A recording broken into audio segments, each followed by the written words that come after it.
For any ladies that are watching, this is probably the biggest benefit that we will share for mindfulness. It helps with the anti-aging.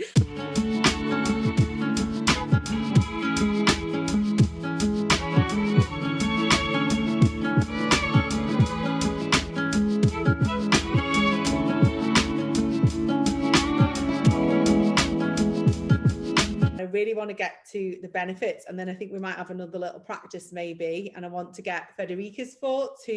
Federica, just for anyone who's watching, has been doing meditation and mindfulness now for a couple of years, but again, it's a different perspective from someone who's done it for a couple of years rather than people who've done it for a decade or more. So I'm really keen to get an opinion for Federica as well. But before we do, can we go into the benefits then? Mark, Rachel, not sure who wants to take this question. Do you want to do that? I can do that, yeah. So the research into mindfulness, like mindfulness isn't science, but science can tell us so much about what happens when we practice mindfulness. And neuroimaging with neuroscience and stuff is able to measure what actually physically happens in the brain, but also other neurobiological tests can show what happens in other elements. And one of the really exciting things that's coming out recently in some of the research is about a thing called telomeres. And telomeres are... Telomeres, is that Mark? Telomeres. Telomeres or telomeres? Telomeres. Telomeres with a T, yeah? I've not heard of this one, so that's interesting. And it's the little tips on our chromosomes. And as we grow older, those tips wear down. Okay. The aging process. And what they've discovered is regular practice of mindfulness meditation helps slow down how quickly those telomeres wear down. So if you think about the billions and billions of pounds that are spent on anti-aging, something simple like meditating on a regular basis can actually make you live longer. Is this why I look so young? Is this why I look so young? That's why you only look 21. This is it. So what we're basically... I'm 78, so... So that is a huge benefit for any ladies that are watching. This is probably the biggest benefit that we will share for mindfulness. It helps with the anti-aging. And is that because it reduces stress? Because we know stress... That's a big part of it, yes. That's a big part of it. Stress is really bad for those telomeres. So stress can lead to faster aging. And yeah, that's ultimately one of the big benefits of mindfulness is how it deals with our stress response. So it deals with a part of our brain called the amygdala. Yes. Which is the central part of the brain, one of the oldest parts of the brain, shared with virtually every creature. It's our survival instinct. It's sometimes called the fight, flight, or freeze response. And regular practice of mindfulness is shown to shrink the amygdala. It doesn't make it go away. We wouldn't want that to happen. We still need that. You know, if we're crossing the road and a car comes around the corner really fast, we need to have that extra boost of cortisol to jump out the way. We still need to have that. But in the modern world, our amygdala is firing all the time. It's a bit like a car alarm along the street, which every time the bus drives past, it goes off. We need to fine tune it. So mindfulness helps us make the amygdala less sensitive to the things that aren't a real threat or a real danger to us. And I think that's such a key, because I've actually did a video on this recently, but the amygdala, I love talking about the amygdala, because for people who have ever made those snap decisions that we regret, and we go afterwards, why did I do that? And it'll be something that triggers in you from past that's maybe hurt you, that really wasn't going to hurt you in this situation, because you're so protected of yourself, like you say, Mark, the fight or flight mode, survival instinct. You make decisions that you regret. And I think for me, that's where mindfulness has helped me so much. And meditation, controlling, I call it sometimes my little inner psycho from when I was younger, and you'd go off on one. Now I'm so much calmer, and I do put that down to the meditation and the mindfulness. So for me, that's the hugest benefit that I've had, plus the anti-aging, of course. Rachel, any others that you've got, Rachel? Well, I think sorry. I'm really scared though. Was that your amygdala? That was my amygdala firing. So as well as the amygdala shrinking, there's other parts of the brain thicken and get bigger, increases the amount of grey matter in the prefrontal cortex, which is Yes. linked to decision making. It's linked to higher brain function. It's linked to emotional intelligence. So it can help us form stronger relationships. It can help us make better, wiser decisions. And the other thing that it does, which I think is really possibly the most important thing of all, it helps us just to slow down and be more alive in each moment, because so much of each moment we're thinking about the past, or we're worrying about the future. We're not actually being alive. So, irrespective of whether that makes you live longer, it makes you live more. Mindfulness is about living more.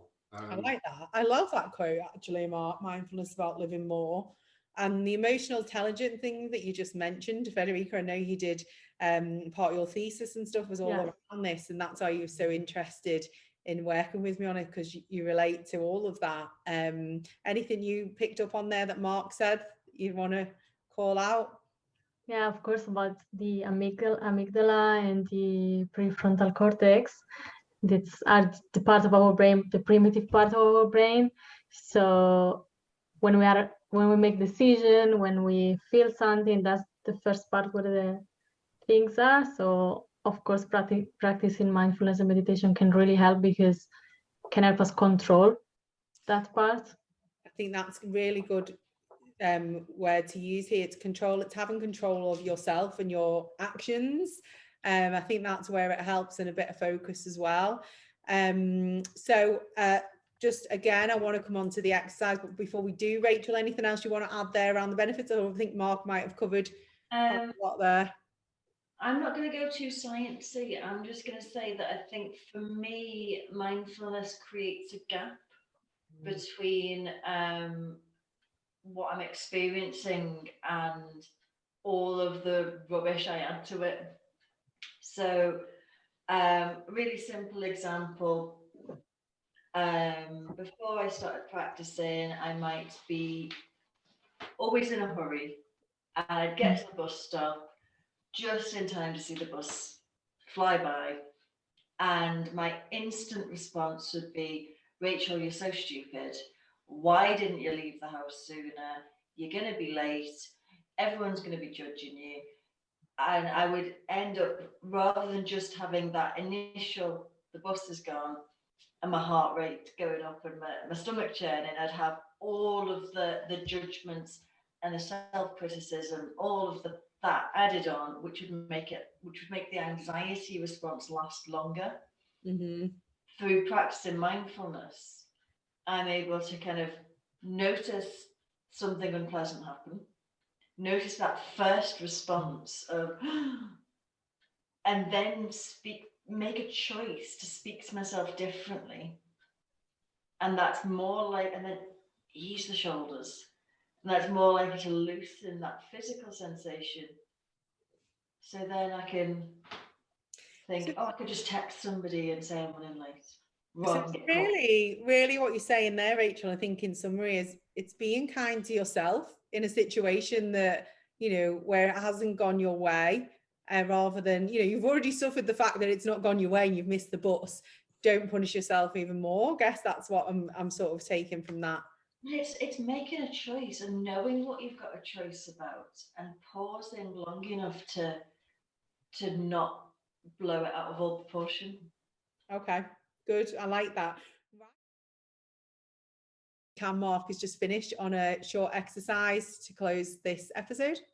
Yes, thank you, Gina. We'll do a short little settling and grounding practice. So finding a comfortable, relaxed meditation position. So if you're sitting with your feet flat on the ground, if that's comfortable for you, hands gently resting in your lap or by your side, back fairly upright but not too rigid. And if you wish, gently allowing the eyes to close.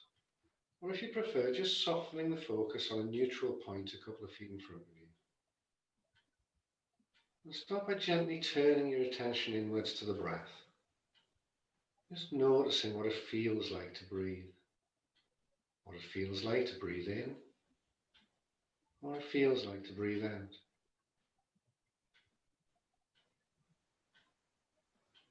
And without straining or forcing in any way, Just gently allowing the breath to deepen and lengthen slightly.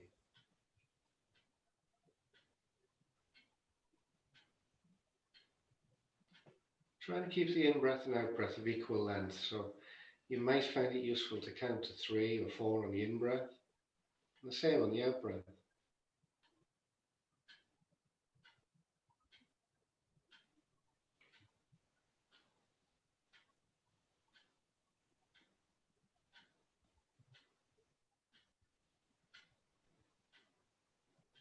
And fairly soon you'll probably notice that your mind begins to wander, drifting into thinking and planning, judging. And that's okay, because that's what our minds do. There's absolutely nothing wrong. We're not trying to stop our thoughts or push them away. We're just choosing not to get involved. There's no need to engage in thinking. Just notice them, let them be, and gently come back to the breath and back to the counting each time.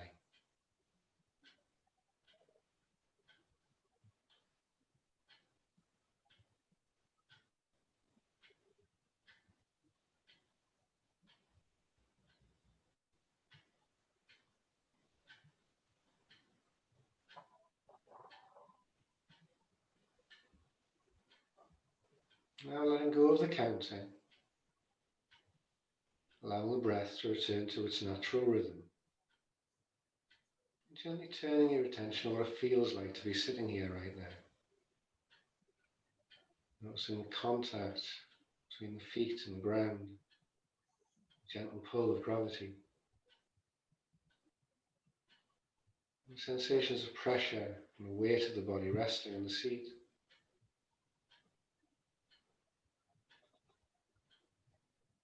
Maybe allowing a sense of being held and supported unconditionally by the chair and the ground beneath you. No need to make any effort. The body knows how to sit. The ground will hold you.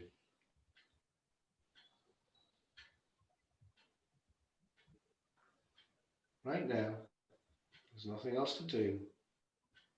There's nowhere else to go. No problems to solve. No issues to fix.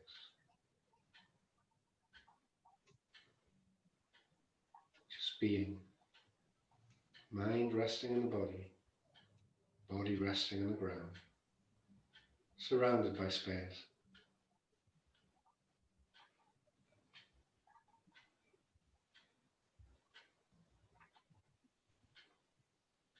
And opening up to the space around you. Noticing the temperature in the room. Sounds inside and outside the room. And gently opening your eyes as we bring this practice to a close.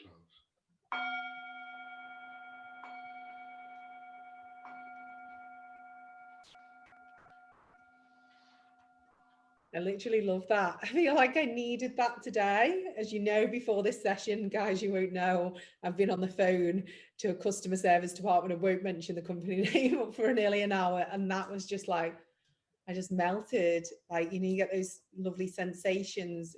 Federica, just very quickly, because I know we need to wrap up, but anything you felt there that you want to share? I feel very relaxed and actually after the exercise. Yeah, Mark, can you just do a recording that we can listen to each night and just drift off, please? That was lovely. Really good. Thank you so much. Really enjoyed that. I can send you a recording of that. Probably about twice as long. People can find the stuff like this on your website, guys, yeah? And our YouTube channel as well. Okay, and on your YouTube, and I know you've got courses. So we're going to close this for today. I'm going to close first of all saying thank you so much to Mark and Rachel for the time and to share this information with us, and to you guys, and obviously thank you to Federica for being here with us. And the next episode that we're going to release will be about, well, the question is, am I doing it right? Because I think that's the first thing, especially for me, and I know other people, when they first start doing a practice like this, you can question yourself and start to doubt yourself, and we all have those doubts, guys. So we're going to talk to you about that in the next episode. So on that note, once again, thank you so much, guys. Thank you. Thank you. Everyone. Bye-bye. Bye.